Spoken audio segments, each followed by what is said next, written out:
नमस्कार दोस्तों, अगर आपको भी चेन्नई और मुंबई के बीच खेला गया आईपीएल का तीसरा मुकाबला पसंद आया हो तो इस वीडियो को दिल से एक लाइक जरूर करें। नमस्कार दोस्तों, आईपीएल 2025 का तीसरा और अब तक का सबसे रोमांचक, सांसों को रोक देने वाला महामुकाबला आज आईपीएल इतिहास की दो बड़ी टीमें चेन्नई सुपर किंग्स और मुंबई इंडियंस के बीच एमए चिदंबरम स्टेडियम चेन्नई में खेला गया। ऐसे में मुकाबले की शुरुआत हुई चेन्नई के टॉस जीतने को लेकर। जी हां, आज के इस रोंगटे खड़े कर देने वाले महामुकाबले में कप्तान ऋतुराज गायकवाड़ ने टॉस जीता और पहले गेंदबाजी करने का फैसला किया और विपक्षी टीम मुंबई को बल्लेबाजी के लिए आमंत्रित किया था। फिर मुकाबला शुरू हुआ। रनों की बारिश करने के इरादे से मुंबई की ओर से रोहित शर्मा और रायन रिकेल्टन ओपनिंग बल्लेबाजी करने के लिए मैदान में उतरे। दोस्तों, इन दोनों ही बल्लेबाजों के कंधों पर इस महामुकाबले में अपने टीम को एक विस्फोटक ओपनिंग शुरुआत दिलाने की बड़ी जिम्मेदारी थी। लेकिन दोस्तों, चेन्नई के खिलाफ इस महामुकाबले में मुंबई की शुरुआत काफी खराब रही। जी हां, और पहला ओवर लेकर आए तूफानी गेंदबाज खलील अहमद ने चौथी गेंद पर ही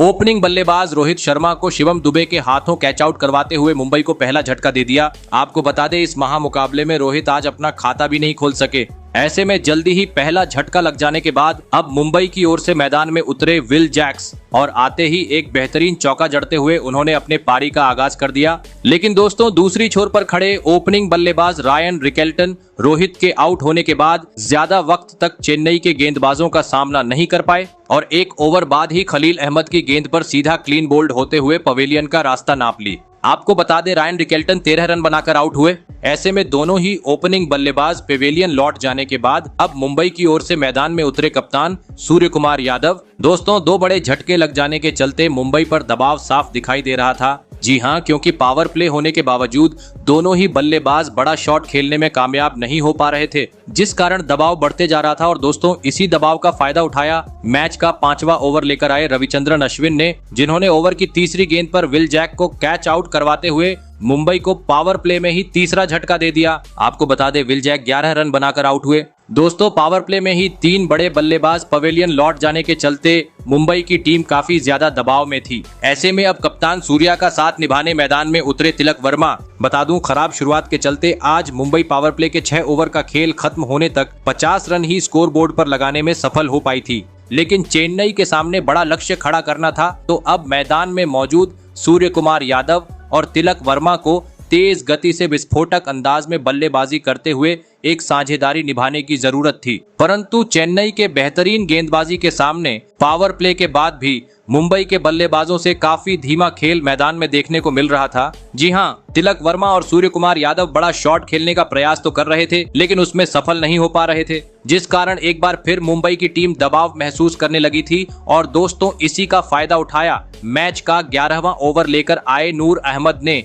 जिन्होंने ओवर की तीसरी गेंद पर कप्तान सूर्य कुमार यादव को महेंद्र सिंह धोनी के हाथों स्टंप आउट करवाते हुए मुंबई को चौथा झटका दे दिया। आपको बता दें, कप्तान सूर्या 29 रन बनाकर पवेलियन लौटे। लेकिन दोस्तों, असली मजा तो मैच के 12वें ओवर में देखने को मिला, जहां पर एक बार फिर गेंदबाजी करने आए नूर अहमद ने अपना जादू बिखेर दिया और एक ही ओवर में मुंबई को दोहरा झटका दे दिया। जी हां, पहले तीसरी गेंद पर मैदान में उतरे नए बल्लेबाज रॉबिन मिंज को रविंद्र जडेजा के हाथों कैच आउट करवाया, तो इसी ओवर की अंतिम गेंद पर मुंबई के महत्वपूर्ण बल्लेबाज तिलक वर्मा को एलबीडब्ल्यू आउट करते हुए मुंबई को पूरी तरीके से बैक फुट पर लाकर खड़ा कर दिया। आपको बता दें, रॉबिन जहां 3 रन बनाकर आउट हुए, तो वही तिलक वर्मा 31 रन की पारी खेल पवेलियन चलते बने। दोस्तों, एक के बाद एक मुंबई के बड़े बल्लेबाजों को पवेलियन भेजने के चलते अब चेन्नई पूरी तरीके से मुंबई पर हावी हो चुकी थी, क्योंकि अभी तक 100 रन भी स्कोर बोर्ड पर नहीं लगे थे और 6 बड़े बल्लेबाज पेवेलियन लौट चुके थे। मुंबई का पूरा खेमा परेशान था। ऐसे में अब चेन्नई के गेंदबाजों का सामना करने मैदान में उतरे मिचेल सेंटनर और नमन धीर।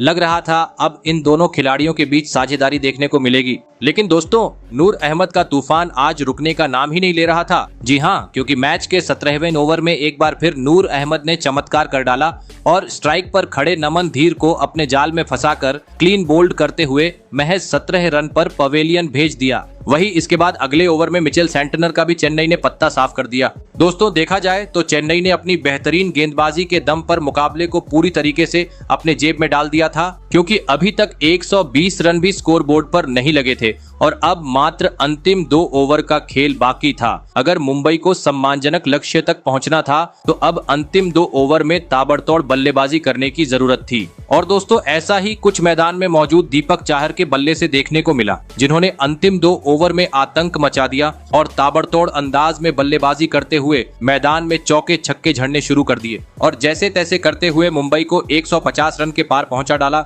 और यह महामुकाबला जीतने के लिए चेन्नई के सामने 156 रनों का विशाल लक्ष्य खड़ा कर दिया। ऐसे में दोस्तों इसके बाद मुंबई से मिले 156 रनों के लक्ष्य का पीछा करने चेन्नई की ओर से रचित रविंद्र और राहुल त्रिपाठी बल्लेबाजी करने के लिए मैदान में उतरे। दोस्तों मुंबई ने दिया हुआ लक्ष्य बड़ा था, ऐसे में दोनों ही बल्लेबाजों पर विस्फोटक अंदाज में शुरुआत दिलाने की बड़ी जिम्मेदारी थी। लेकिन दोस्तों इस महामुकाबले में लक्ष्य का पीछा करते हुए चेन्नई की शुरुआत काफी खराब रही। जी हां, और दूसरा ओवर लेकर आए मुंबई के तूफानी गेंदबाज दीपक चाहर ने छठी गेंद पर ही ओपनिंग बल्लेबाज राहुल त्रिपाठी को विकेट कीपर के हाथों कैच आउट करवाते हुए चेन्नई को पहला झटका दे दिया। आपको बता दें राहुल त्रिपाठी आज मात्र महज 2 ही रन बना पाए। ऐसे में जल्दी ही पहला झटका लग जाने के बाद मैदान में उतरे कप्तान ऋतुराज गायकवाड़ और आते ही 2 बेहतरीन चौके लगाते हुए उन्होंने अपने पारी का आगाज कर डाला। दोस्तों भले ही चेन्नई जल्दी ही अपना पहला विकेट गंवा चुकी थी, लेकिन पावर प्ले का बेहतरीन तरीके से फायदा मैदान में मौजूद रचित रविंद्र और कप्तान ऋतुराज गायकवाड़ उठाते हुए नजर आ रहे थे।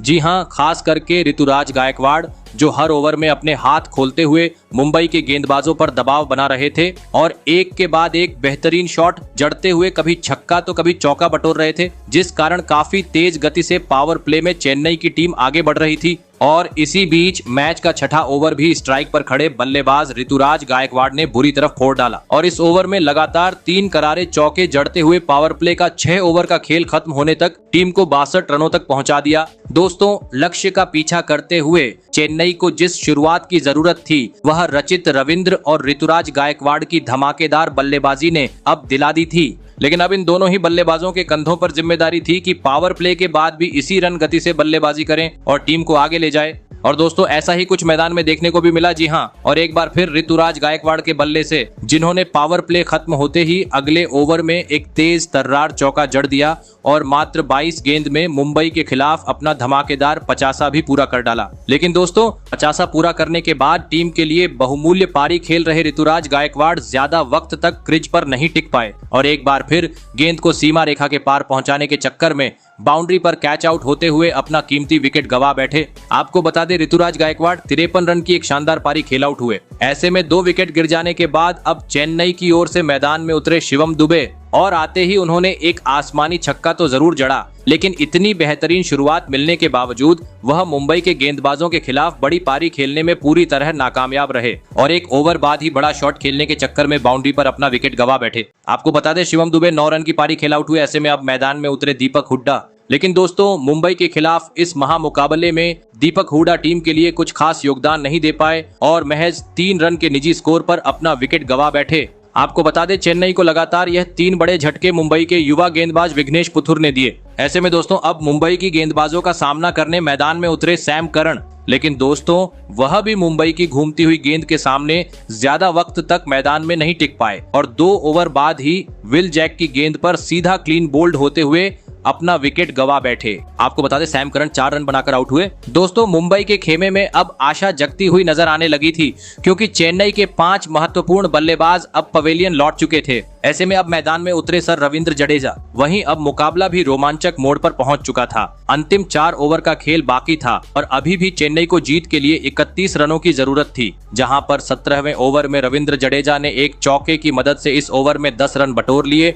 ऐसे में अब 18 गेंद पर 21 रनों की जरूरत थी, जहां पर स्ट्राइक पर खड़े बल्लेबाज रचित रविंद्र ने आतंक मचा दिया और इस ओवर में 2 स्टेडियम पार छक्के जड़ते हुए धमाकेदार अपना 50 पूरा कर डाला और साथ ही चेन्नई की जीत भी लगभग पक्की कर दी। लेकिन दोस्तों अगले ओवर में रविंद्र जडेजा रन आउट हो गए, जिस कारण मुकाबला रोमांचक मोड़ पर पहुंच गया। मैदान में उतरे महेंद्र सिंह धोनी। अंतिम 6 गेंद पर अब चेन्नई को 4 रनों की जरूरत थी, जहां पर पहले ही गेंद पर रचित रविंद्र ने छक्का जड़ दिया और इस महामुकाबले में टीम को 4 विकेट से एक ऐतिहासिक जीत दिला दी।